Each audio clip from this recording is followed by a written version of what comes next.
Facebook-Gemeinde, liebe Freunde des Stadtsoldatenkorps Bad Honnef, herzlich willkommen heute zur ersten Ausgabe Open Kölsch mit, heute Abend Open Kölsch mit dem lieben Jürgen. Wir sprechen mit dem Jürgen heute über die Anfänge des Spielmannzuges im Karneval und wie wir eigentlich zu unseren imposanten Gardeuniformen kamen. Herzlich willkommen, Jürgen. Ja, das ist richtig. Ja, vielleicht bevor wir wirklich in die Thematik gehen, wie der Spielmannzug in den Karneval gekommen ist, wie bist du eigentlich 1974, glaube ich, zum Spielmannzug gekommen? Ich hatte den Spielmannzug gesehen, war immer sehr musikalisch, ein bisschen angehaucht, hatte Spaß dran, habe mir mal Proben angeguckt, habe gesagt, so, da mache ich mit. Ja, und so ist man dann dabei geblieben. So, der Spielmannzug wurde ja 1912 gegründet. Und wie kam der Spielmannzug zum Karneval? Der Spielmannzug war immer schon zum Karneval. Früher natürlich nicht mit den großen Saalauftritten, sondern da waren immer nur die Karnevalszüge, die standen da im Vordergrund. Aber so die ersten Saalauftritte, da wo ich mich daran erinnern kann, die waren 1980. Da war unser damaliger Stabführer, Manfred Limber. Der war Siebenbürgerprinz und der hat uns dann auf einigen Saalauftritten mitgenommen. Das heißt, ungefähr 40-jähriges Jubiläum, was der Spielmannzug im Karneval hat, so grob. Das heißt, die Anfänge waren vor allem auf den Straßenkarneval noch fokussiert, bevor dann die großen Saalauftritte kamen. Das heißt, wir kennen ja heutzutage die imposante Gardeuniform von uns, blau-rot, wie wir sie auch hier im Hintergrund sehen. Die gab es damals aber noch nicht. Richtig. Früher wurde viel selbst geschneidert. Da sind wir zum Beispiel hier als Mexikaner gelaufen. Da wurde viel selber geschneidert. Die Frauen, die haben viel selber gemacht. Oder was wir auch dann hatten, das letzte, was wir gekauft hatten dann, als normales Kostüm, das war das als Kosakenkostüm. Ja, durchaus beeindruckend, vor allem hohes Engagement auch und mit Sicherheit auch wirklich interessant, den Spielmannzug, das Stadtsoldatenkorps, wie wir es heute kennen, ja auch kostümiert zu sehen. Und dann gab es ja Anfang der 90er nochmal ein richtiges Highlight. Ja, das stimmt. Also 92, 93 durften wir dann für die Ehrengarde Stadt Köln im Rosenmontagstor mitgehen. Ja, und dann haben wir hier dieses Bild. Da haben wir mal richtig eine tolle Gardeuniform geschnuppert.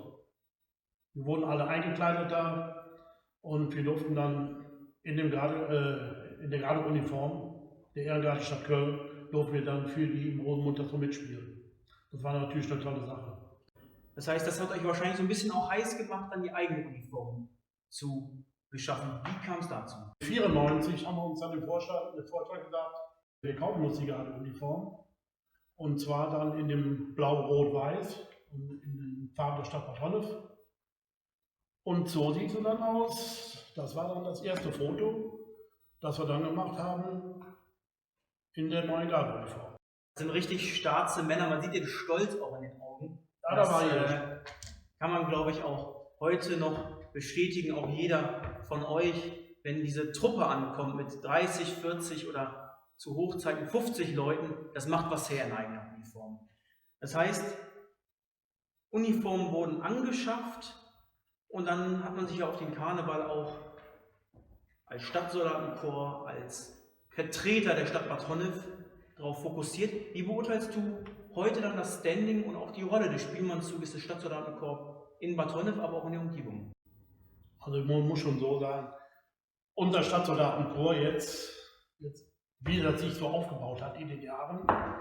Und vor allen Dingen, dass jetzt seit 2008 auch unser Gardekorps mit dabei ist, das was ich ja 2008 mitgegründet habe. Das heißt, es gab die Musiker und 2008 kamen die Tänzer dazu. Richtig. Wir waren vorher nur Spielmannzug als Stadtsoldatenkorps, aber dann mit den Tänzern, das war natürlich das komplette Stadtsoldatenkorps. Und so hatten wir natürlich auch für die Säle ein Top-Programm. Lieber Jürgen, das war eigentlich jetzt schon die erste Ausgabe von Open Kölsch mit, heute Abend Open Kölsch mit Jürgen Wessel. Lass uns noch eine Abschlussfrage stellen. Eine Frage wirklich nochmal hier, um das Ganze abzurunden. Dein persönliches Highlight in knapp 47 Jahren Spielmannzug? Highlights hat es immer wieder. Ist egal, ob du einen großen Zapfenstreich hast, ist jeder Zapfenstreich ein Highlight für sich. Aber ein Tag im Prinzip oder ein Highlight, der ist mir ganz besonders im Hinterkopf. Und da hatte ich richtig Gänsehaut. Das ist noch gar nicht so lange her, das waren die 2 Mädchensitzungen in Köln. Ja. Einmal im Götzenich, über 1000 Meter drin, dann im Maritimhotel, über 1000 Meter drin, direkt danach. Also, das war schon wirklich ein Highlight. Und da auf der großen Bühne, da bist du sprachlos. Ich erinnere mich da auch noch dran, das war einer meiner ersten Auftritte. Und auch mein Highlight. Ja, ist auch. Perfekt. Jürgen, ganz, ganz vielen Dank dir, liebe Facebook-Gemeinde, liebe Freunde der Stadtsoldaten Vorpott. Onnef, das war es, die erste Ausgabe Open Kölsch mit vielen Dank, bleibt gesund und machet gut. Du bist ne echte Kölsche, du bist original, du, es setzt am rechten Fleck.